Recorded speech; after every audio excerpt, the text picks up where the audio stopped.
मैं हूं दीन इम्तियाज और आप देख रहे हैं तख्ती ऑनलाइन। एनर्जी, इंसान को हमेशा एनर्जी की शदीद ज़रूरत रही है। आप एनर्जी की ज़रूरत का अंदाज़ा इस बात से लगा सकते हैं कि आज इंसान बड़ी बड़ी जंगें सिर्फ तेल की वजह से कर रहा है, और उसकी वजह यह है कि हमें अपने घरों का निज़ाम चलाने के लिए एनर्जी चाहिए। हमें एनर्जी की ज़रूरत सिर्फ घर चलाने के लिए नहीं बल्कि हर काम के लिए, इवन एक जगह से दूसरी जगह पर जाने के लिए भी एनर्जी की ज़रूरत है। एनर्जी की इस दौड़ को देखने के लिए हम ज़रा माजी में जाते हैं और देखते हैं कि इंसान ने सबसे पहले आग जलाकर एनर्जी को हासिल किया, और ये आग जलाई दरख्तों को काट काट कर। आहिस्ता आहिस्ता ज़मीन पर दरख्त कम होना शुरू हो गए, जिसकी वजह से ज़मीन पर टेम्परेचर बढ़ना शुरू हो गया। इंसान ने फ़ौरन दरख्तों से रुख कोयले की तरफ मोड़ दिया, क्योंकि कोयला हमारी ज़मीन में बहुत ज़्यादा मौजूद है। हमने कोयले को निकाल निकाल कर जलाना शुरू कर दिया। कोयला आता कहाँ से है? जब पौधे वक्त के साथ आहिस्ता आहिस्ता गल कर सड़ कर ज़मीन के नीचे चले जाते हैं और बहुत ज़्यादा टेम्परेचर एंड अंडर प्रेशर वो आ जाते हैं, तो आहिस्ता आहिस्ता कोयला बनाते हैं, और ये कोयला हम निकाल कर जला रहे हैं। तो हम इनडायरेक्टली मरे हुए दरख्तों को, पुराने ज़माने के दरख्तों और पौधों को जला रहे हैं।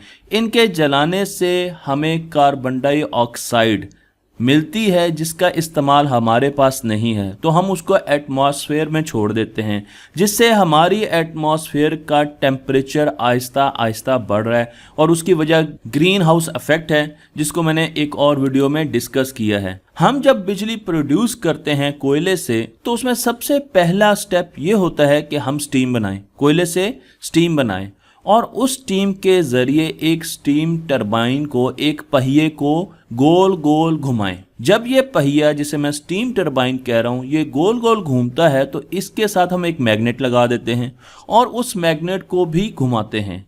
वो मैग्नेट बिजली प्रोड्यूस करता है, जिसे हम जनरेटर कहते हैं। यहाँ पर यही सिमुलेशन मैंने आपको एक आसान तरीके से दिखाया, जिसमें पानी, स्टीम की बजाय दरिया का पानी इस पहिए को गोल गोल घुमा रहा है। तो टरबाइन ये पहिया है और उसके ऊपर एक मैग्नेट लगा हुआ है, और उससे आपको बिजली इंड्यूस हो रही है एक कॉइल में, जिसे आप बल्ब जला रहे हैं। लेकिन ये प्रोसेस, क्योंकि मैं खुद गैस टरबाइन का इंजीनियर हूँ, इससे मैं आपको बता सकता हूँ कि गैस टरबाइन और स्टीम टरबाइन का प्रोसेस 40% एफिशिएंट है। इसका मतलब यह कि हमें इसी प्रोसेस में बहुत ज़्यादा एनर्जी लॉस होता है। आप देख सकते हैं कि यहाँ पर एक कोल फायर्ड पावर प्लांट मैं आपको दिखा रहा हूँ। यहाँ से आप कोयला निकाल रहे हैं, और उस कोयले को निकाल कर आप एक बहुत बड़े बॉयलर में, यहाँ पर एक बहुत बड़ा बॉयलर है, उसमें एज अ फ्यूल डाल रहे हैं और जला रहे हैं। इस बॉयलर से आप क्या काम ले रहे हैं? इसमें आप पानी को इंजेक्ट करते हैं, और उस पानी से जो स्टीम बनती है, आप देखें यहाँ पर पानी का एक टैंक है, इस पानी से जो स्टीम बनती है उसमें बहुत ज़्यादा पावर होती है। वो बहुत ज़्यादा high temperature, high pressure steam होती है, और उस स्टीम से आगे हम टरबाइन के पहिए को मूव करवाते हैं, जिससे एक मैग्नेट मूव करता है, जिसे हम जनरेटर कहते हैं, और बिजली प्रोड्यूस होती है। और फिर ये बिजली हम ग्रिड स्टेशन में दे देते हैं, जो कि आगे इसकी डिस्ट्रीब्यूशन करता है और ट्रांसमिशन भी करता है। इलेक्ट्रिसिटी को प्रोड्यूस करने के लिए विंड मिल्स का भी इस्तेमाल किया जाता है, सोलर सिस्टम्स का भी इस्तेमाल किया जाता है। इसे हम क्लीन एनर्जी कहते हैं, और इसमें भी जब हवा पंखों को घुमाती है, तो पंखों के घूमने से दोबारा जनरेटर, यानी जनरेटर के अंदर मैग्नेट घूमता है और हमें बिजली प्रोड्यूस होती है। तो हमें एनर्जी चाहिए उस पहली मूवमेंट के लिए जो जनरेटर को घुमा सके। पावर प्लांट से, पावर स्टेशन से जब बिजली प्रोड्यूस होती है, तो हम उसको स्टेप अप करते हैं, और उसके बाद हम ट्रांसमिशन नेटवर्क के ज़रिए उसको घरों तक ले जाते हैं। इस ट्रांसमिशन नेटवर्क के बाद हम डिस्ट्रीब्यूशन नेटवर्क में इसको दे देते हैं, जहां से वो हमारे घर और हमारी इंडस्ट्री में आ जाती है। तो पावर जनरेशन पहला स्टेप, ट्रांसमिशन दूसरा स्टेप, और डिस्ट्रीब्यूशन तीसरा स्टेप है। इसके साथ साथ हम जो दूसरे रिन्यूएबल एनर्जी सोर्सेज हैं, जैसे सोलर एनर्जी है, विंड फार्म्स हैं, इनको भी अपने सिस्टम में ट्रांसफार्मर्स के साथ और डिस्ट्रीब्यूशन सिस्टम्स के साथ कनेक्ट करते रहते हैं। हमारे मुल्क में जो बिजली बनती है, उसका मेजर जो चंक आता है वो थर्मल जनरेशन से आता है, यानी हम गैस को, कोयले को जलाकर बिजली बनाते हैं। हाइडल जनरेशन से हम 33% बिजली बनाते हैं। हालांकि इससे बहुत ज़्यादा बिजली बनानी चाहिए। पानी की बिजली है, हाइडल, और न्यूक्लियर जनरेशन जो है वो 2.4% है। लेकिन कुछ फैसिलिटीज़ को हर वक्त इलेक्ट्रिसिटी चाहिए होती है। मसलन अगर आप अस्पताल में हैं और बिजली चली जाए तो ये तो ज़िंदगी और मौत का सफ़र है। इसी तरीके से मिलिट्री बेसिस को हर वक्त इलेक्ट्रिसिटी चाहिए होती है। इसीलिए हम चाहते हैं कि हम एनर्जी को किसी तरीके से स्टोर भी कर सकें और एनर्जी का एक ऐसा मैकेनिज्म ला सकें कि अगर मेन पावर प्लांट बंद भी हो जाए तो हमारे पास कुछ ना कुछ अल्टरनेटिव हो। पहला तरीका यह है कि हम एनर्जी को स्टोर करें। एनर्जी को स्टोर करने के लिए बहुत ज़्यादा रिसर्च हो रही है और हम बैटरीज लगा लगा कर कुछ टाइम के लिए, कुछ घंटों के लिए हम एनर्जी को स्टोर कर सकते हैं और हमारे घरों में यूपीएस ऐसा ही काम कर रहा होता है। कुछ अरसे पहले अमेरिका में एक बहुत बड़ा तूफान आया जिसे सैंडी कहते हैं और इसने न्यूयॉर्क को हिट किया। न्यूयॉर्क में ब्लैकआउट हो गया, तमाम पावर ख़त्म हो गई अस्पतालों की, यूनिवर्सिटियों की, मिलिट्री बेसिस की, घरों की, जिसकी वजह से अमेरिका में ये सोच आई कि आखिर हम ऐसा क्या कर सकते हैं कि हमारे पास एनर्जी का एक अल्टरनेटिव सोर्स हो और जब भी कोई तूफान आए या कोई भी इमरजेंसी आए तो बिजली खास इलाकों में, मसलन अस्पतालों वगैरह में मौजूद होनी चाहिए। और उसके लिए एक नई टेक्नोलॉजी इंट्रोड्यूस की गई जिसे कहा जाता है माइक्रोग्रिड। तो मेरे पास एक पावर प्लांट है और पूरा मुल्क इससे कनेक्टेड है और यहाँ पर हमारे पास मैक्रोग्रिड से पावर आ रही है और हमने इसके साथ अपने घरों को, अस्पतालों को कनेक्ट किया हुआ है। लेकिन इसके साथ साथ हम एक अल्टरनेटिव सिस्टम लेंगे जिसको माइक्रोग्रिड कहते हैं। माइक्रोग्रिड क्या है? इसमें हम अपने तौर पे, मसलन अगर आपने एक अस्पताल का माइक्रोग्रिड डिज़ाइन करना है तो आप सोलर सिस्टम लगा लें, आप विंड मिल्स लगा लें, आप उसके साथ साथ एक एनर्जी स्टोरेज का डिवाइस भी लें जो बहुत ज़्यादा एनर्जी स्टोर करे,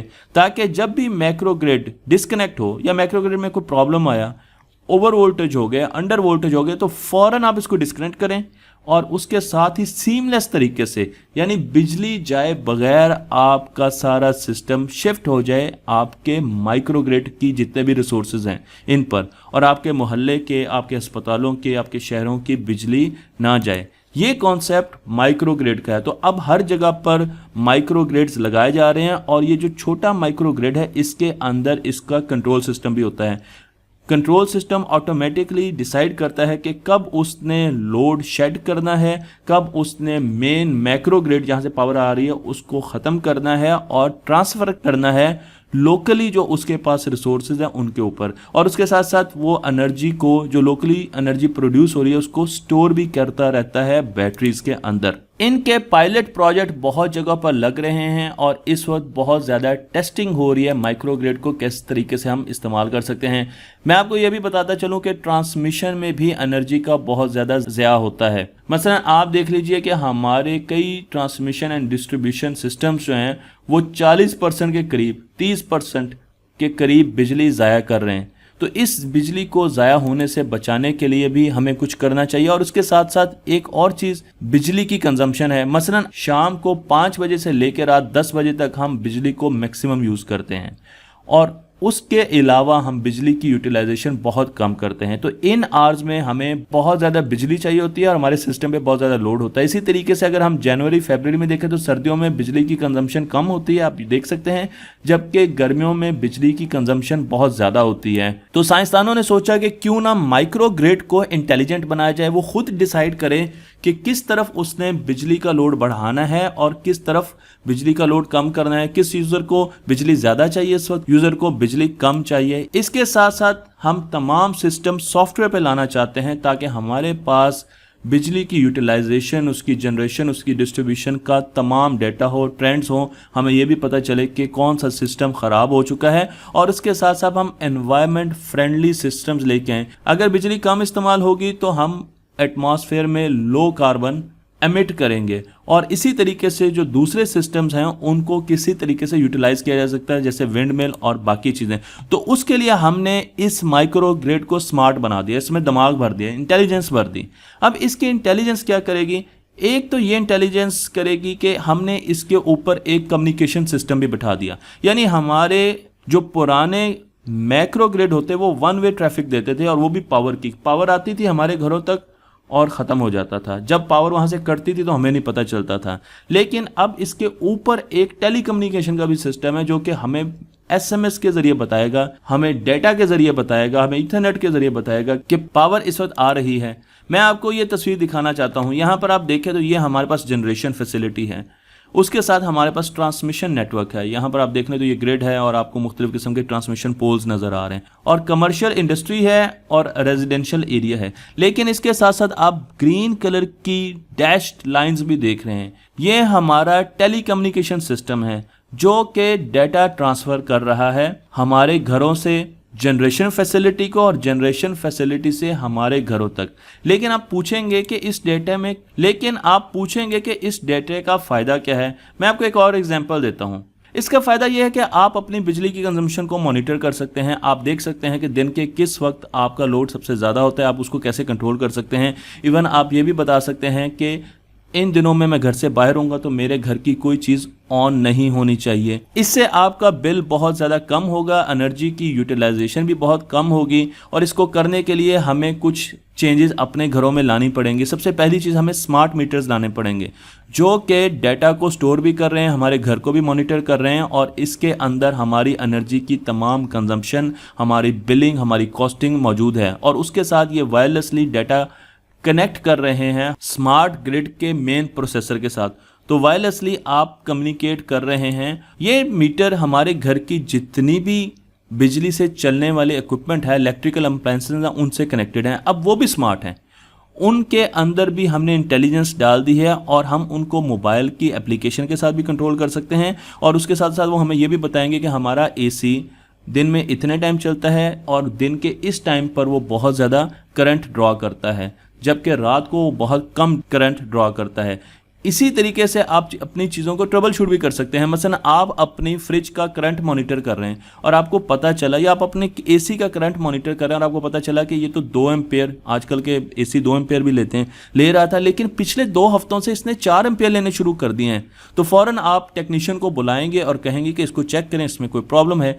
तो इस तरीके से आपको डायग्नोस्टिक्स भी नज़र आएंगी। स्मार्ट ग्रिड में हमारे पास सॉफ्टवेयर में मुख्तलिफ किस्म का डाटा स्टोर होगा और वो डाटा अपने ग्रिड पर जितने भी कस्टमर्स हैं उनके बारे में हमें बता रहा होगा। किसी भी किस्म के शटडाउन में, मेल फंक्शन में, फेलियर में, ये सॉफ्टवेयर खुद ब खुद डिसाइड करेगा कि इसने किस तरीके से दूसरे सोर्सेज पर स्विच करना है। और इसके साथ साथ आपकी जितनी भी बिलिंग है वो ऑटोमेटिक हो जाएगी। इवन आप ये भी कह सकते हैं कि अगर मेरा बिल 2000 हो जाए तो मेरे घर की बिजली बंद कर दी जाए। दुनिया आहिस्ता आहिस्ता स्मार्ट ग्रिड पर और माइक्रो ग्रिड पर मूव कर रही है। इसके पायलट प्रोजेक्ट्स लगने शुरू हो गए हैं और आप देख सकते हैं कि यूरोपियंस ने $30 बिलियन 2018 में और 2017 में रखे हैं और $70 बिलियन की इंडस्ट्री बनने जा रही है। इसके पायलट प्रोजेक्ट्स काफ़ी जगह पर लग रहे हैं।